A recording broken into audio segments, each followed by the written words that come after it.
India ഭരണകൂടത്തെ വല്ലാതെ അസ്വസ്ഥപ്പെടുത്തിക്കൊണ്ടിരിക്കുന്ന ഒരു മൂവ്മെൻ്റാണ് CJP, അതായത് കോക്രോച്ച് ജനതാ പാർട്ടി. സുപ്രീം കോടതി ജസ്റ്റിസായ സൂര്യകാന്തിൻ്റെ ഒരു പ്രസ്താവനയിൽ നിന്നാണ് ഇതിൻ്റെ തുടക്കം. ഇന്ത്യയിൽ നിലനിൽക്കുന്ന യുവാക്കളുടെ തൊഴിലില്ലായ്മ, രാഷ്ട്രീയ അരക്ഷിതാവസ്ഥ, ഇതിനെതിരെയുള്ള യൂത്തിൻ്റെ ഒരു പ്രതികരണമാണ് ഈ ഒരു വലിയൊരു മൂവ്മെൻറ്റിൻ്റെ തുടക്കം കുറിച്ചതും അതിൻ്റെ മുന്നോട്ടുള്ള പോക്കും. അവർക്ക് ഒരുപാട് കാര്യങ്ങൾ ഇന്ത്യ ഗവൺമെൻറ്റിനോട് വിയോജിപ്പുണ്ട്, അല്ലെങ്കിൽ ജനാധിപത്യത്തോട് വിയോജിപ്പുണ്ട്. ആ വിയോജിപ്പുകൾ പ്രകടിപ്പിക്കാനുള്ള ഒരിടമായിട്ടാണ് ഇപ്പോൾ അത് വളർന്നുകൊണ്ടിരിക്കുന്നത്. അതിൻ്റെ ഭാവിയും വർത്തമാനവുമാണ് ഇന്ന് നമ്മൾ ചർച്ച ചെയ്യുന്നത്. അതായത് ഇന്നത്തെ നമ്മുടെ ചർച്ചാ വിഷയം CJPയുടെ ഭാവി, വർത്തമാനം, ഭൂതം എന്നതിനെ കുറിച്ചാണ്. ഒരു പുതുതായി ഉണ്ടാകുന്ന രാഷ്ട്രീയ പാർട്ടിക്ക് ഉദാഹരണം പറയുമെങ്കിൽ നമ്മൾ CJP ഇപ്പോൾ രാഷ്ട്രീയ പാർട്ടി പരിഗണിക്കുകയാണെങ്കിൽ അവർക്ക് എത്രത്തോളം ഭാവി ഉണ്ടാകും ഇന്ത്യയിൽ? സോ അവർ പുതിയതായി ഒരു യുവാക്കളെ വെച്ചുകൊണ്ട് മാത്രം ഒരു രാഷ്ട്രീയ പാർട്ടിക്ക് ഇന്ത്യയിൽ ഇപ്പോഴത്തെ കാലഘട്ടത്തിൽ സാധിക്കുമോ? ഇന്ത്യയെ സംബന്ധിച്ചിടത്തോളം യുവാക്കളുടെ ഒരുപാട് സാധ്യതകൾ, പ്രത്യേകിച്ച് ദക്ഷിണേന്ത്യയിൽ, അതായത് ഇപ്പോൾ കഴിഞ്ഞ വർഷമായിട്ട് നേപ്പാളിലുണ്ടായ ജൻസി വിപ്ലവവും അതിനു മുമ്പത്തെ ബംഗ്ലാദേശിലുണ്ടായ നവംബർ 14 വിപ്ലവവും എല്ലാം ഈ യുവാക്കൾ തന്നെയാണ് നയിച്ചതും. പക്ഷെ അതിന് ശേഷമുള്ള പല കാര്യങ്ങളും നമ്മളെ ഭീതിപ്പെടുത്തുന്നതാണ്. അതിലേക്ക് അവസാന സമയത്ത് വരാം. അതായത് നല്ല കാഴ്ചപ്പാടുള്ള, വിദ്യാഭ്യാസമുള്ള ഒരു നേതൃത്വം ഉണ്ടെങ്കിൽ ഏത് യുവാക്കൾക്കും പുതിയ രാഷ്ട്രീയ പാർട്ടി രൂപീകരിക്കുകയും അതിന് നിലനിൽപ്പും ഉണ്ടാവും. പക്ഷേ എന്ത് വേണം, അതിന് ദാർശനികമായിട്ടുള്ള ഭാവിയും വർത്തമാനവും ഭൂതവും ഇന്ത്യയുടെ ഭൂതകാല ചരിത്രമൊക്കെ മനസ്സിലാക്കിയിട്ടുള്ള ഒരു മുന്നോട്ട് പോക്ക് അനിവാര്യമാണ്. നിലവിൽ ഇപ്പോൾ ഇന്ത്യ ഭരിച്ചുകൊണ്ട് BJP ആണല്ലോ. തീർച്ചയായും അവർക്കെതിരെ ഒരു മൂവ്മെന്റ് അവർ സ്വാഭാവികം അടിച്ചമർത്തുക ചെയ്യുക. അതുപോലെ CJPക്ക് സംഭവിച്ചൂടെ? തീർച്ചയായിട്ടും അങ്ങനെ സംഭവിച്ചു കൊണ്ടിരിക്കുന്നു. ഫസ്റ്റായിട്ട് അവരുടെ എക്സ് അക്കൗണ്ട് പൂട്ടി, അതിനുശേഷം അവരുടെ ഇൻസ്റ്റാഗ്രാം അക്കൗണ്ട് പൂട്ടി. പക്ഷെ അത് ഏതാനും മിനിറ്റുകൾക്കകം തന്നെ വീണ്ടും റീഓപ്പൺ ആയി വന്നു. അപ്പോൾ ഒരുപാട് സ്വാഭാവികമാണ്, ഗവൺമെന്റിനെതിരെ വരുന്ന കാര്യങ്ങൾ ഗവൺമെന്റ് അടിച്ചമർത്തും എന്നുള്ളത് ചരിത്രത്തിലുടനീളം കാണാൻ പറ്റുന്ന. പക്ഷെ അതിനെ അതിജയിച്ച് അവർ മുന്നോട്ട് വന്നാൽ എന്തായിരിക്കും ഇന്ത്യയുടെ ഭാവി? യഥാർത്ഥത്തിൽ ഞാൻ മനസ്സിലാക്കിയെടുത്തോളം ഇവിടെ ഭരിച്ചു കൊണ്ടിരിക്കുന്ന ഭരണകർത്താക്കൾ മിസ്റ്റേക്കല്ലേ ഇത്തരത്തിലൊരു പുതിയ പാർട്ടി രൂപീകരണം. കാരണം നമുക്ക് തമിഴ്നാട് എടുക്കുകയാണെങ്കിൽ വിജയ് പുതിയ ഒരു പാർട്ടി കൊണ്ടുവന്നു, ഏകദേശം 2 വർഷം കൊണ്ട് വന്നപ്പോൾ അധികാരത്തിൽ വന്നു. പക്ഷെ അത്തരത്തിലൊരു സാധ്യത നമ്മൾ ഈ CJP സാധിക്കുമോ? അതായത് നമ്മൾ ആം ആദ്മി പാർട്ടി ആദ്യം വന്നത് നമുക്ക് സോഷ്യൽ മീഡിയ വഴി വന്നിട്ട് പിന്നീട് അവർ പാർട്ടി രൂപീകരിച്ചത്. അതുപോലൊരു സാധ്യത ഇവർക്ക് നമുക്ക് കാണാൻ കഴിയുമോ CJP സംബന്ധിച്ചിടത്തോളം? ഈ വിജയുമായി താരതമ്യം ചെയ്യുമ്പോൾ ഒരിക്കലും CJPക്ക് നിലനിൽപ്പില്ല. കാരണം വിജയ് എന്ന് പറഞ്ഞത്, വിജയിന്റെ പാർട്ടി എന്ന് പറഞ്ഞത് 20 വർഷങ്ങൾക്ക് മുമ്പേ വിജയ് ഫാൻസ് അസോസിയേഷൻ നിലവിലുണ്ട് തമിഴ്നാട്. അവർ യൂണിറ്റ് തലം, ജില്ലാ തലം, മണ്ഡല തലം, ഓരോ തലം യൂണിറ്റ് കമ്മിറ്റികളുണ്ട്. അത് നേരെ രാഷ്ട്രീയ പാർട്ടിയായി മെർജ് ചെയ്തതാണ് ഈ തെരഞ്ഞെടുപ്പിൽ അവർ നേരിട്ടത്. അതുകൊണ്ടാണ് അവർക്ക് വൻ വിജയം ഉണ്ടായത്. CJPക്ക് അങ്ങനെ ഒരു രാഷ്ട്രീയ അടിത്തറയും യൂണിറ്റ് ശാഖാതലം മുതലുള്ള സംഘടനാ സംവിധാനം മറ്റേ ആം ആദ്മി ചില പ്രധാനപ്പെട്ട നേതാക്കന്മാർ അവരേക്ക് ഫോളോ ചെയ്യുന്നു, അങ്ങനെ വാർത്ത പ്രചരിക്കുന്നുണ്ടല്ലോ. ആം ആദ്മി ലയിച്ചിട്ട് പുതിയ ആം ആദ്മി മാത്രമല്ല, ഈ അഭിജിത്ത് ദീപ്ക എന്ന് പറഞ്ഞാൽ ആം ആദ്മിയുടെ ഒരു IT സെല്ല് വർക്ക് ചെയ്യുന്ന ഒരാളായിരുന്നു. സ്വാഭാവികമായിട്ടും ആ ഒരു നിലക്കും, അല്ലെങ്കിൽ ഭരണവിരുദ്ധ വികാരം സ്വാഭാവികമാണ് നമ്മളെ BJP ഗവൺമെന്റിനുള്ള വികാരം. അതുകൊണ്ടാണ് നമ്മളെ പ്രധാനപ്പെട്ട നേതാക്കളായ കോൺഗ്രസിന്റെ ശശി തരൂര്, തൃണമൂൽ കോൺഗ്രസിന്റെ മഹുവ മൈത്ര, ഇവരൊക്കെ ഇതിൽ അംഗങ്ങളായിരുന്നു. പക്ഷെ ഇവരൊക്കെ അംഗങ്ങളായത് ഇപ്പോൾ നമ്മുടെ നാട്ടിലെ പ്രാദേശിക സ്വത്ത് രാഷ്ട്രീയത്തിന്റെ നേതാക്കന്മാരൊക്കെ ഈ CJP അനുകൂലിക്കുന്നുണ്ട്.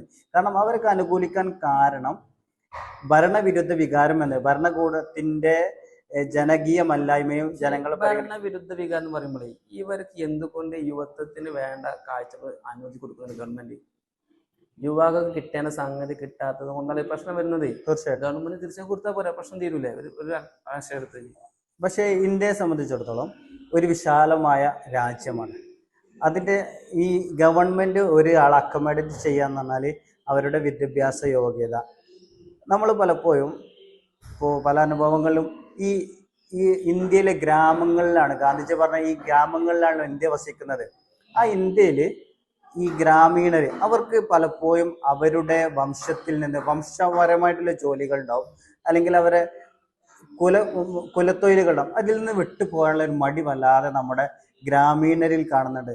അത് ഗ്രാമീണ അത്തരത്തിൽ കുറ്റപ്പെടുത്താനല്ല. കാരണം ഒരു ഹൈ ക്ലാസ് ഫാമിലി അവർ തന്നെ പഠിച്ചു, പക്ഷെ അവർക്ക് ജോലി കിട്ടുന്നില്ലല്ലോ. അവർ നേരെ അതർ കൺട്രീസ് പോയി ജോലി തേടല് ചെയ്യുന്നത്. പിന്നെ ഗ്രാമീണർ മാത്രം നമ്മൾ അവർക്ക് സാധ്യത അവർ മുന്നിൽ കണ്ടാലല്ലേ അവർ വിടുകയുള്ളൂ. അതെ, നമ്മൾ ഗവൺമെന്റിന്റെ പോരായ്മകൾ ഉണ്ട്, പക്ഷെ ഒരുപാട് പോരായ്മകൾ, അഴിമതിയുണ്ട്.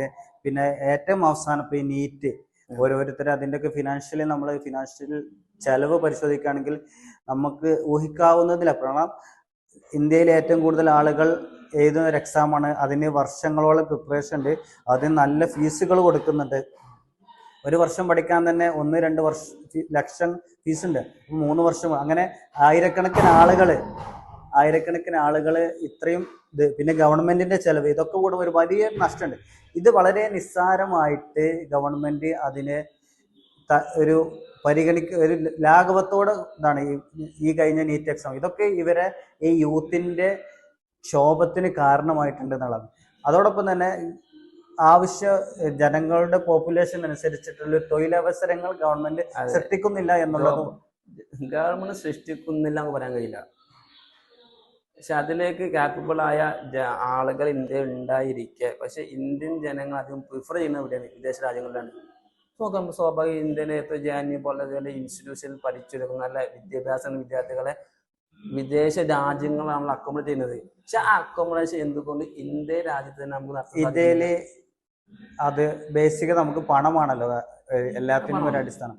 ഈ ഇവരെ ജോലിക്ക് അനുസരിച്ചുള്ള സ്റ്റാറ്റസ് അനുസരിച്ചുള്ള ഒരു വേതനം നൽകാൻ പലപ്പോഴും നമുക്ക് സാധിക്കുന്നില്ല എന്നുള്ളത്. കാരണം നമുക്ക് പല മേഖലകളിലും ഫണ്ട് ചെലവഴിക്കുന്നുണ്ട്. അതുകൊണ്ട് തന്നെ നമ്മളെ ഈ ഉയർന്ന ഉദ്യോഗാർത്ഥികൾക്ക് അവർക്കനുസരിച്ചുള്ള വേതനം നൽകാൻ സാധിക്കുന്നില്ല എന്നുള്ളത് പുതിയ തലമുറയെ വിദേശ രാജ്യങ്ങളിലേക്ക് ആകർഷിക്കാൻ കൂടുതൽ പ്രേരകമാകുന്നുണ്ട്. പിന്നെ ഈ CCJ അവരുടെ ചിഹ്നം ഉപയോഗിച്ച പാറ്റാണല്ലോ. ഈ പാറ്റ് ആക്കാൻ ഒരു കാരണം ഉണ്ടോ? പാറ്റ എന്നുകൊണ്ട് ഉദ്ദേശിക്കുന്നത് വേറെന്താ ജീവികളുടെ ലോകത്ത് അവർ പാറ്റയെ മാത്രം ഫോക്കസ് ചെയ്തില്ലേ? ഈ പാറ്റയെ ഫോക്കസ് ചെയ്യാൻ കാരണം ഒന്നുമില്ല.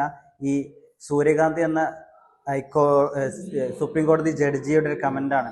അദ്ദേഹം ഏതോ വിധിന്യായത്തിന് കമന്റ് ആയിട്ട് പറഞ്ഞ ഈ ഒരു പണിയില്ലാതെ പാറ്റയെ പോലെ നടക്കുന്നവർ എന്ന് പറഞ്ഞു. ഈ പാറ്റയ്ക്ക് വേറെ രസമുണ്ട്. അത് ഏത് സന്നിധിഘട്ടത്തിൽ അവരെന്താവും അതിജീവിച്ച് ജീവിക്കുന്ന ഒരു പ്രത്യേക സാധ്യതയുണ്ട്. അപ്പോൾ യുവാക്കളാണ് ഒരു രാജ്യത്തെ ശക്തി. യുവാക്കളാണ്, തീർച്ചയായിട്ടും യുവാക്കളാണ്. ആ യുവാക്കൾ അവർ വേണ്ട പോലെ കൺസിഡർ ചെയ്യുന്നില്ല നിലവിൽ. ഗവൺമെന്റ് കൺസിഡർ ചെയ്യുന്നില്ല എന്നൊരു യാതൊരു. അതുകൊണ്ടാണ് പ്രക്ഷോഭം ഉണ്ടാകുന്നത്. ഈ പ്രക്ഷോഭത്തെ അടിച്ചമർത്താൻ അവർ ശ്രമിക്കും. കാരണം ഭരണകൂടത്തിനെതിരെയുള്ള ഒരു വികാരം എന്നതിൽ അടിച്ചമർത്താനും അവർ ശ്രമിക്കും. പക്ഷെ ഇതിനപ്പുറത്ത് ഈ സംഘം വളർന്നു വന്നാൽ ഇന്ത്യയുടെ ഭാവി എന്താവും എന്നുള്ളത് നമ്മൾ നോർമലി ഇത് ഒരു കൂട്ടായ്മ, അതിനപ്പുറം ഒന്നും ഉണ്ടാവില്ല എന്ന് നമ്മൾ പ്രതീക്ഷിക്കാം. പക്ഷെ പക്ഷെ അവരുടെ മാനിഫെസ്റ്റോ അത് വളരെ പെർഫെക്റ്റ് ആണ്. അവർ 5 മാനിഫെസ്റ്റോ ഉണ്ട്. എനിക്ക് ഏറ്റവും ഇഷ്ടപ്പെട്ടത് 5ാമത് മാനിഫെസ്റ്റോ. 20 ഒരു മന്ത്രി അല്ലെങ്കിൽ ഒരു രാഷ്ട്രീയ നേതാവ് വേറെ രാഷ്ട്രീയത്തിൽ പോയാൽ 20 വർഷം ബാൻ ചെയ്യാം. അത് കറക്റ്റാണ്. അതിപ്പോ നമുക്കറിയാം, ഇപ്പോഴത്തെ ഇന്ത്യൻ കണ്ടീഷനിൽ എൻ്റെ BJP സർക്കാർ ചെയ്യുന്നത് ഒരു ശുക്ല എന്താ പേര്, രാജീവ് ശുക്ല എന്നു BSNL ചന്ദ്രശേഖരോ അതേപോലെ ഇവരിപ്പോ തുടർന്ന് BJP മാറി. ഇവർ കോർപ്പറേറ്റ് ആണ് യാഥാർത്ഥ്യത്തിൽ ഇന്ത്യന്റെ രാഷ്ട്രീയം ഭരിക്കുന്നത് പറഞ്ഞാൽ നിങ്ങൾക്ക് എതിർക്കാൻ കഴിയുമോ? ഇല്ല, ഇന്ത്യ ഭരിക്കുന്ന കോർപ്പറേറ്റ് ആണെന്നതിൽ നമുക്ക് സംശയമില്ല. അതിപ്പോ BJP ഗവൺമെന്റിന്റെ കാലത്ത് മാത്രമായി നമുക്ക് തള്ളാൻ പറ്റില്ല. കോൺഗ്രസിന്റെ കാലത്തും വലിയൊരു പിടിപാട് കോർപ്പറേറ്റ് ഉണ്ടായിരുന്നു. അപ്പോൾ നമുക്ക് ഫണ്ടാണ് പ്രധാനം. ഫണ്ട് ഇല്ലെങ്കിൽ രാജ്യം മുന്നോട്ട് പോകില്ല.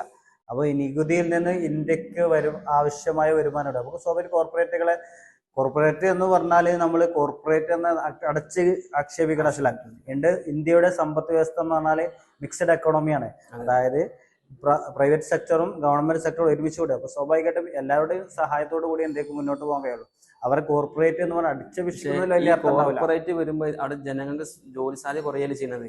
പ്രത്യേകിച്ച് യുവാക്കൾക്കിടയിൽ അവർക്ക് ഇന്ത്യൻ പോപ്പുലേഷൻ അനുസരിച്ചുള്ള വിദ്യാഭ്യാസം അല്ല ജോബ് ഓപ്പർച്യൂണിറ്റി കൊടുക്കാൻ ഇന്ത്യക്ക് സാധിക്കുന്നുണ്ടോ? ഇന്ത്യക്ക് സാധിക്കുന്നുണ്ട്, പക്ഷെ പക്ഷെ ചെയ്യാൻ കഴിയുന്നില്ല. അതിന്റെ വേതനം നൽകാൻ സാധിക്കുന്നില്ല. വേദന ചെയ്യാൻ സാധിക്കാതെ കോർപ്പറേറ്റ് ഭരണം ഭരിക്കുന്നത് കൊണ്ടല്ലേ?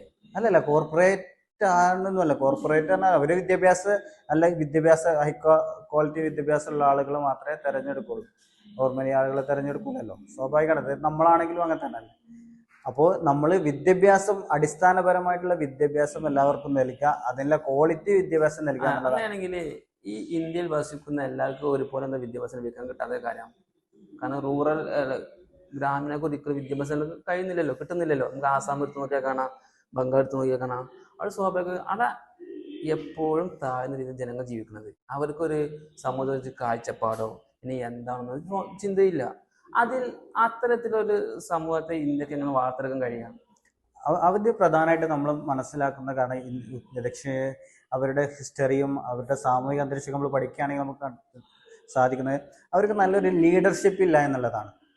അതായത് അവരെ ഉയർത്തിക്കൊണ്ടുവരേണ്ട, ഇപ്പൊ നമ്മുടെ നാട്ടിലൊക്കെ മുസ്ലിം ലീഗ് പോലെ അല്ലെങ്കിൽ സമസ്ത കേരള ജമിയത്തുൽ ഉലമ പോലെയുള്ള അവരുടെ സമുദായത്തെങ്കിലും ഉയർത്തിക്കൊണ്ടുവരാനുള്ള അല്ലെങ്കിൽ NSS പോലെ SNDP പോലെ അതാത് സമുദായങ്ങളെ ഉയർത്തിക്കൊണ്ടുവരാനുള്ള ഒരു കരുതൽ അവർക്കുണ്ട്. പക്ഷെ അങ്ങനെ ഒരു നേതൃത്വം ഉത്തരേന്ത്യയിലെ മറ്റു സംസ്ഥാനങ്ങളിൽ ഇല്ല എന്നുള്ളത് ഒരു വലിയൊരു പരാജയമാണ്. നമ്മൾ ഈ യുവാക്കളെ മടിയന്മാരുടെ കൂട്ടം എന്ന് പറഞ്ഞ് ആക്ഷേപിക്കാൻ പറ്റുമോ? പ്രത്യേകിച്ച് പറഞ്ഞ CJPയുടെ വിഷയം വന്നപ്പോൾ അവർ ഇന്ത്യൻ യുവാക്കൾ മൊത്തം മടിയന്മാരുടെ കൂട്ടം എന്നാണ് ആക്ഷേപിച്ചത്. ശരിക്കും ഈ യുവാക്കളല്ല ഒരർത്ഥത്തിൽ പറഞ്ഞാൽ ഇവരെ രക്ഷിക്കാനും എന്ത് സംഗതികളുണ്ടെങ്കിലും ലോകത്ത് പെട്ടെന്ന് ആവശ്യം വരുമ്പോൾ എടുത്ത് ചാടി നടക്കാൻ ഈ യുവാക്കൾ മരം. ഇതിന്റെ യുവാക്കളെ കുറിച്ച് തന്നെ അവര് മടിയന്മാരുടെ കൂട്ടമാണ് പാറ്റ ഉപയോഗിക്കുമ്പോൾ ഉണ്ടാകുന്ന ഫ്രസ്ട്രേഷന്റെ ബേസിലല്ല ഇപ്പൊ CJP എന്ന് പറഞ്ഞ സംഗതി വരുന്നത്. സ്വാഭാവികം അങ്ങനെ തന്നെയാണ്. പക്ഷെ മടിയന്മാരുടെ കൂട്ടം എന്ന് പറയുമ്പോഴും അതിൽ കയമ്പില്ലായ്മയില്ല. കാരണം ഈ പറയുന്ന ആളുകൾ മിക്കവാറും സോഷ്യൽ മീഡിയ യുഗത്തിന്റെ മുമ്പ് ജീവിതം തുടങ്ങിയവരായിരിക്കും. അവർക്ക് സ്വാഭാവികമായിട്ടും സോഷ്യൽ മീഡിയയിൽ ഇങ്ങനെ വെറുതെ ഒരു മൂലയിൽ ഒതുങ്ങിക്കൂടിയിരിക്കുന്ന ഒരു മടിയന്മാരായിട്ടൊക്കെ പരിഗണിക്കേണ്ട ഒരു മിനിമം അങ്ങനെ ഒരു പറച്ചിലുണ്ടാവും. സ്വാഭാവികമായിട്ട് വരുന്ന പറച്ചിലാണ്. യുവാക്കൾ ഒരിക്കലും മടിയന്മാരാണ് നിങ്ങൾക്ക് വിശ്വസിക്കാൻ കഴിയില്ല. കാരണം അവർ പണിയെടുക്കുന്നത്, പക്ഷെ അവർ പണിയെടുക്കുന്ന റിസൾട്ട് കാണാൻ ഇവിടുത്തെ സമൂഹം അവരെ നോക്കി കാണുന്നില്ല. അത് വേറെ അർത്ഥത്തിലെ സമൂഹമാണ്. ഇവർ ഒരു ദിവസം വീട്ടിൽ വെറുതിരുന്നാൽ ഇവർ പണിക്ക് പോകാത്ത ടീമാണ് എന്നൊരു വെപ്പാണ് പൊതുവെ കാണുന്നത്. പക്ഷെ ഒന്നാമത് അവർക്ക് ജോലി കിട്ടുന്നില്ല. പിന്നെ സ്വാഭാവികം അവരെന്താ ചെയ്യുക? വീട്ടിലിരിക്കേണ്ടി വരും. സോഷ്യൽ മീഡിയ ഫ്ലുവൻസ് ആണ് ഈ കാലഘട്ടത്തിൽ. ഇന്റർനെറ്റിന്റെ അവർ അത് യൂസ് ചെയ്യും. അവരെ ബേസ് ചെയ്താണ് അവർ മടിയന്മാരുടെ കൂട്ടമാണ് എന്ന് ആക്ഷേപിക്കുന്നതിൽ എനിക്ക് വ്യക്തിപരമായി വിയോജിപ്പുണ്ട്. സ്വാഭാവികം. നമ്മളെ വിയോജിപ്പിന്റെ അപ്പുറത്ത് ഇനി നമുക്ക് അവരെ ഒരു പാരലൽ വേൾഡ് നമുക്കിടയിൽ നമ്മളെ നോർമൽ ലൈഫിനൊപ്പം ഒരു പാരലൽ വേൾഡ് നിലനിൽക്കുന്നുണ്ട്. അതിലേക്ക് നമ്മൾ പ്രവേശിക്കുമ്പോൾ അവരതിൽ ഏതോ രീതിയിൽ എൻഗേജ് ചെയ്യുന്നുണ്ട്. പക്ഷെ അതിന്റെ റിസൾട്ട് കാണാത്തത് കൊണ്ടാണ് അങ്ങനെ ഒരു പറച്ചിൽ വരുന്നത്. ഏതായാലും നമുക്ക് ഇനി ഈ CJPയുടെ ഭാവിയെ കുറിച്ചൊന്ന് ചർച്ച ചെയ്ത് നോക്കാം. എങ്ങനെ ആയിരിക്കും അതിന്റെ ഭാവി? CJPയുടെ അതിൽ നിലനിൽപ്പ് ഉണ്ടാവാൻ കൂടുതൽ സാധ്യതയില്ല നിലവിൽ ഇന്ത്യൻ കണ്ടീഷൻ ബേസ്ഡ്. കാരണം അത് ഫുള്ള് യുവാക്കളാണ്. അതായത് പരിചയസമ്പന്നത്തിന്റെ കുറവ് കൂടുതൽ വലിയ സംഭവം. പക്ഷെ ഇനി അവര് സ്വാഭാവികമായിട്ടും ആം ആദ്മിയെ പോലെ വളർന്നു വരണം എന്നുണ്ടെങ്കിൽ അതിന് കുറെ സമയം കറങ്ങെടുക്കും. അടുത്ത ബൈ ഇലക്ഷനിൽ അവർ വന്ന് ജയിച്ചു പോവുക എന്നുള്ളത് അതൊരു വിദൂരമായ സാധ്യതയാണ് എൻ്റെ കാഴ്ചപ്പാടിൽ.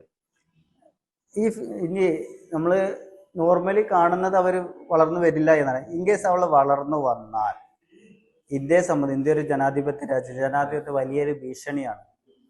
കാരണം ഇപ്പൊ നമ്മൾ ചുറ്റുപാടുള്ള പല രാജ്യങ്ങളും, ഇപ്പൊ തുനീഷ്യയിലായാലും മുല്ലപ്പൂ വിപ്ലവം ഇതുപോലൊരു ജനകീയ കൂട്ടായ്മയാണ്. അതിലൂടെ നിലനിൽക്കുന്ന അധികാരികളെ അവർക്ക് പുറത്തിറക്കാൻ സാധിച്ചു. പക്ഷെ അതിനുശേഷമുള്ള ഒരവസ്ഥ വളരെ പരിതാപകരമാണ്. ലിബിയയിലായാലും ഈജിപ്തിലായാലും തുനീഷ്യയിലായാലും ബംഗ്ലാദേശിലായാലും പിന്നെ നേപ്പാളിലായാലും അങ്ങനെയൊക്കെ. അതുകൊണ്ട് നമ്മൾ അവരെ വളരാൻ അനുവദിക്കുന്നത് ജനാധിപത്യത്തിന് വലിയൊരു ഭീഷണിയാകും എന്ന് തന്നെ നമുക്ക് പറയാം. എന്നാലും അഭിഷിത്തിന് ദീപ് കെക്ക് ചെറിയ പ്രതീക്ഷയാണ്. ഇന്ത്യ അതുപോലുള്ള ഒരു ജനാധിപത്യ ജനസമൂഹമല്ല, വൈകാരികമായിട്ട് ഇടപെടുന്ന ഒരു സമൂഹമല്ല ഇന്ത്യയിലെ ഇത് എന്ന് അദ്ദേഹം പ്രത്യാശ വെക്കുന്നുണ്ട്. അതെ, ഇന്ത്യയിൽ വിദ്യാഭ്യാസം കൂടുമ്പോൾ ജനങ്ങൾക്ക് അവരുടെ സ്വാതന്ത്ര്യം കിട്ടൂല. ആ സ്വാതന്ത്ര്യം ലഭിക്കാൻ വേണ്ടി ഫൈറ്റ് ചെയ്യാന്നുള്ള സ്വാഭാവിക ഓരോ വ്യക്തി മനസ്സിന്റെ അവകാശം. അന്ന് സ്വാതന്ത്ര്യം അവരെന്താകും, പ്രൊട്ടക്ഷൻ ചെയ്യും. ചിലപ്പോൾ ഒരു പക്ഷേ തെരുവിലേക്ക് ഇറങ്ങിയേക്കാം. ഒന്നും തള്ളിക്കളയാൻ പറ്റാൻ സാധ്യത. യുവാക്കൾ മൊത്തം തെരുവിലേക്ക് ഇറങ്ങിയാൽ ജനാധിപത്യത്തിൽ എന്ത് ചെയ്യാൻ കഴിയാം? അത്ര ഫോഴ്സ് ഇന്ത്യയിൽ ഒരിക്കലും ഇല്ലല്ലോ. അതെ, ഇന്ത്യയിൽ പല പല സമയത്തും ഇപ്പോൾ അടിയന്തരാവസ്ഥ കാലത്തൊക്കെ ഗുജറാത്തിലെയും ബീഹാറിലെയും ഒക്കെ യുവാക്കളും ക്യാമ്പസുകളും സജീവമായതുകൊണ്ടാണ് അന്ന് ഇന്ദിരാഗാന്ധിക്ക് അടിയന്തരാവസ്ഥ പ്രഖ്യാപിക്കേണ്ടി വന്നത്. അതുപോലുള്ള ഒരു ജനകീയ പ്രക്ഷോഭം ഉണ്ടാവുകയാണെങ്കിൽ ഒരുപക്ഷെ ഇന്ത്യ ഗവൺമെന്റ് നമുക്ക് താഴെയിറക്കാനും ഈ പ്രക്ഷോഭങ്ങളൊക്കെ എന്താണ്, നമ്മൾ ജനാധിപത്യ രീതിയിലായിരിക്കണം. ഇപ്പൊ ഈ CJP എന്ന് പറഞ്ഞത് അവര് ജനാധിപത്യ രീതിയിലാവുമോ അതോ ഒരു നമ്മളെ മാവോയിസ്റ്റ് പോലെ ഒരു രീതിയിൽ വരുമോ എന്നുള്ളതൊക്കെ നമുക്ക് വലിയൊരു ജനാധിപത്യത്തിന്റെ ആശങ്കയാണ്. CJP ഉയർത്തുന്ന ഒരു ആശയമുണ്ട്. ഈ ആശയം കൊണ്ട് എതിർക്കൽ ഏറ്റവും നല്ലത്. തിരിച്ചു മറിച്ച് വേറെ പ്രൊട്ടക്ഷൻ രൂപത്തിൽ വേറെ തോക്ക് കൊണ്ട് ഉപയോഗിക്കുന്നില്ലല്ലോ. അവരുടെ മാനിഫെസ്റ്റോ അവർ വ്യക്തമായി പറയുന്നുണ്ട്. 5 മാനിഫെസ്റ്റോ കാര്യങ്ങൾ.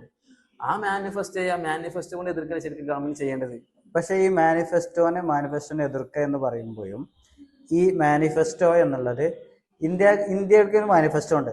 അത് വർഷങ്ങളോളം അതിന്റെ ഒരുപാട് നേതാക്കന്മാർ ചർച്ച ചെയ്തിട്ടുണ്ടാക്കിയാണ്. ഈ CJPയുടെ മാനിഫെസ്റ്റോ എന്ന് പറഞ്ഞാൽ കേവലം 1-2 ദിവസം കൊണ്ട് 1-2 വ്യക്തികൾ തട്ടിക്കൂട്ടി ഉണ്ടാക്കിയ സാധനമാണ്. അതിന് നമ്മൾ കാണാൻ നല്ല ചുറുക്കുണ്ടെങ്കിലും പക്ഷെ എന്തുണ്ടാവില്ല,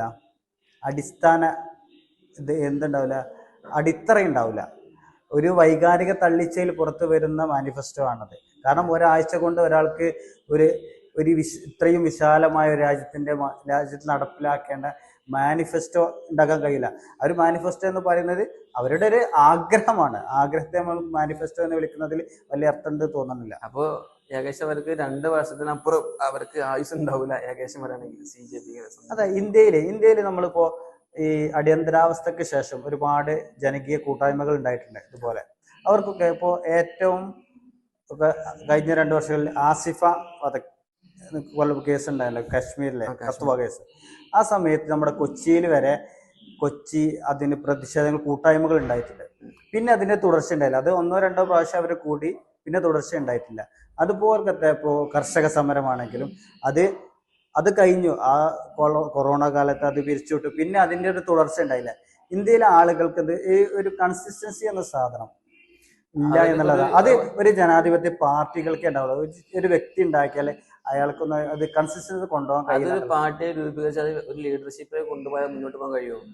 ആ CJP എന്നത് ഒരു വ്യക്തമായ പാർട്ടി രൂപീകരിച്ച് അതിനൊരു യുവാക്കൾ തന്നെ അതിന്റെ നേതൃസ്ഥാനത്ത് മുന്നോട്ട് പോയാൽ ആ പാർട്ടി നിലനിൽപ്പ് ഉണ്ടാവില്ല എന്നുള്ളത് തന്നെയാണ് പറയുക. കാരണം ഇപ്പൊ അതിന്റെ പ്രധാനപ്പെട്ട അംഗങ്ങള് എന്ന് പറയാൻ പറ്റുന്ന ആളുകൾ, സപ്പോർട്ടീവായ ആളുകളൊക്കെ പ്രധാനപ്പെട്ട കോൺഗ്രസിന്റെ നേതാക്കളും തൃണമൂലാണെങ്കിലും മറ്റു രാഷ്ട്രീയ പാർട്ടിയിലെ ആളുകൾ, അവരൊക്കെ എന്താണ്, സ്വാഭാവികമായിട്ട് അവർക്കൊരു സ്വന്തം പാർട്ടി ഉണ്ടല്ലോ. ആ പാർട്ടിയെ തള്ളിക്കളഞ്ഞ് അതിൽ അംഗത്വം എടുക്കുന്ന ഈ ചെറിയ കാരണം കൊണ്ട് നമ്മൾ വിശ്വസിക്കുന്നതിൽ അബദ്ധമാണ്. അതുകൊണ്ട് സ്വാഭാവികമാണ് അവർക്ക് നല്ലൊരു നേതൃത്വം ഉണ്ടാവില്ല. ഇൻകേസ് ഇനി ഈ അഭിഷിത്ത് എന്ന ആള് ഇപ്പൊ നിലവിൽ അമേരിക്കയിലാണ്. അയാളാണ് ലീഡ് ചെയ്യുന്നത്. അദ്ദേഹം ഇനി ഇന്ത്യയിലേക്ക് വന്ന സ്വാഭാവികമായിട്ടും ഇന്ത്യ ഗവൺമെന്റ് അദ്ദേഹത്തെ പിടിച്ചെന്താവും, ജയിലിലടക്കും. അപ്പൊ സ്വാഭാവികമായിട്ടും അതോടുകൂടി അവർക്ക് ലീഡർ ഇല്ലാതെ അതങ്ങനെ പതിയെ അങ്ങനെ ഇല്ലാതായി പോകും.